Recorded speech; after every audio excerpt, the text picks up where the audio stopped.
Hello everybody, my name is Alisa Gravitz and we're here at the New York City Green Festival on Earth Day 2012. It's very exciting. My organization, Green America, is partnered with Global Exchange to put on this wonderful Green Festival, a two-day party with a purpose. We're celebrating all of the solutions for social and economic justice and community and environmental health. And I have the great good fortune to be having bumped into the aisles here, one of Green Festival's most famous speakers, John Perkins. He is been all over the world recently, and I'm going to try to catch up with him on what's going on.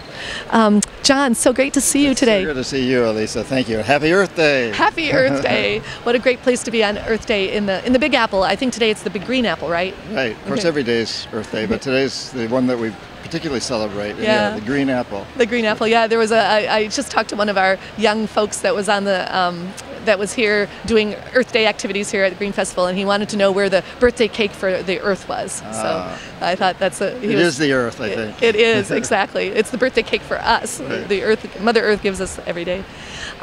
So John, you've been traveling all over the world, and I know you were just in the Middle East. What are you learning and hearing from folks there? You know, in the Middle East and in China and in Latin America and all over this country, I'm hearing people waking up. And I'm so glad to see this. This is the time of the prophecies, which is what I'm speaking on here today. The 2012 prophecy, the eagle and the condor, the age of Aquarius, Shambhala, all of them are coming together right now.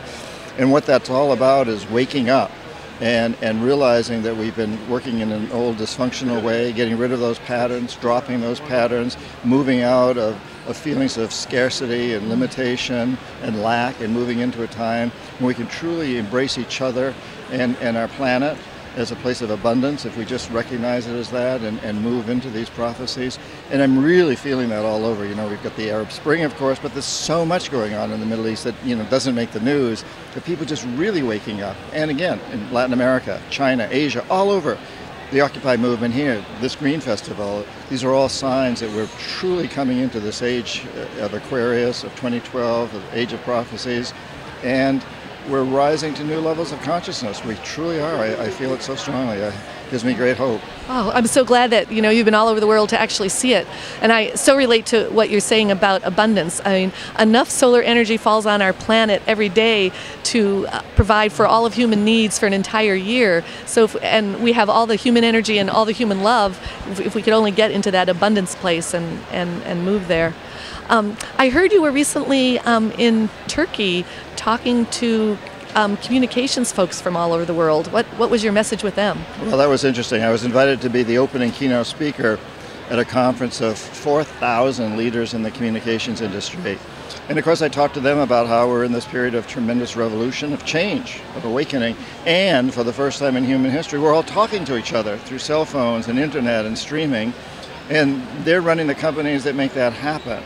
And so you have to ask the question of them and challenge them in a way to say, so what is it you're going to encourage people to communicate? Are we going to keep talking about the sex lives of Hollywood actors and actresses and sports scores and the latest fashions, or are we really going to talk about the things that matter to us and our children and our grandchildren? This is the time to open this dialogue, to really encourage people to rise to higher levels of consciousness. That's what's happening here at this Green Festival. That's what it's all about. And my point with these people, these heads of communications, was this should be the main theme of all communications. This should be part of our entertainment programs and our news programs, this awakening, this time of blossoming, moving into this new era of the prophecies. It's so exciting. And you know, Alyssa, I think a lot of them got it. I spent several days with them afterwards, going to receptions and so on, and they kept coming up to me and saying how much it had meant to them to hear that. And you know, the CEOs, the big corporations, the smart ones are understanding that they've got to change. Right. We're in a new time, and they've got to adapt to it. Right. That's so important. I mean, if that, it makes my heart happy to hear that message landed, and we could have the communications industry encouraging dialogues about the things that matter. It's just that would be tremendous. Yeah, and we're also getting it in the universities and colleges. This is the last day of about a 2.5 week tour. I started again another week, but this is the last day of this particular one. A lot of it's been at colleges on the West Coast and the East Coast, and I'm hearing this also from the young people, from the students, from MBA students, from law school students. I mean, people are really changing. And it's changed tremendously in the last 5-6 years. Yeah. I've been on this constant road trip for about 6 years now, and I've really felt a change during that period of time. That's amazing. That's great. And I also hear another crowd, it might be at least, if not changing, opening their ears. I hope for changing. You've also been speaking with CEOs lately?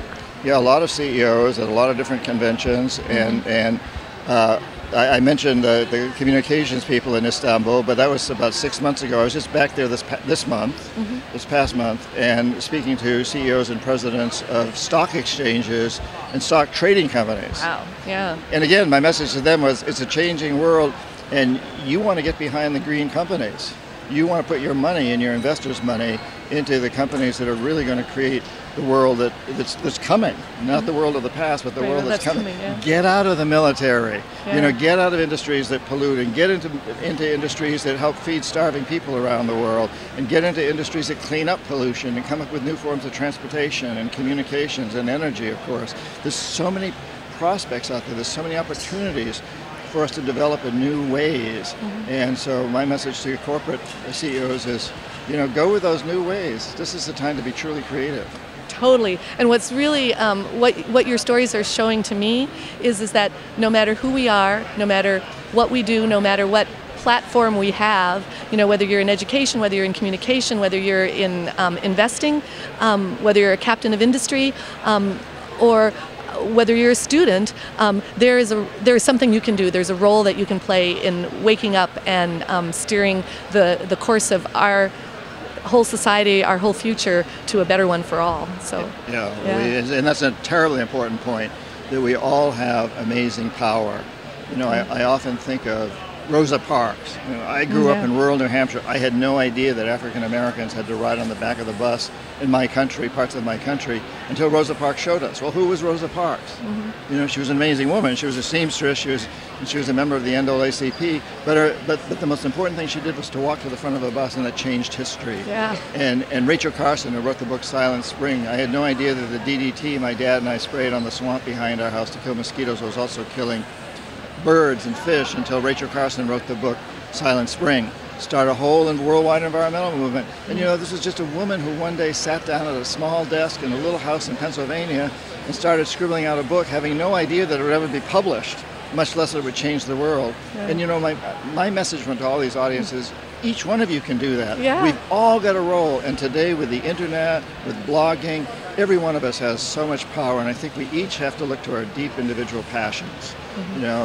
Yours is putting together programs like this, and all the incredible work you do in the greening of America.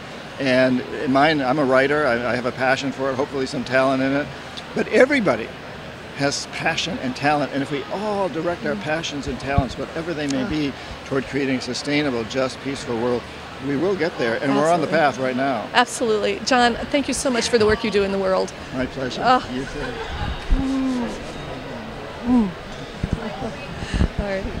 Just wrap it up. Just say thank you very much. Thanks, everybody, for joining John and I in this conversation, and happy Earth Day to all of you, because, as John said, Earth Day is every day, and please take those steps every day towards a better future for us all. Love you all. Take care.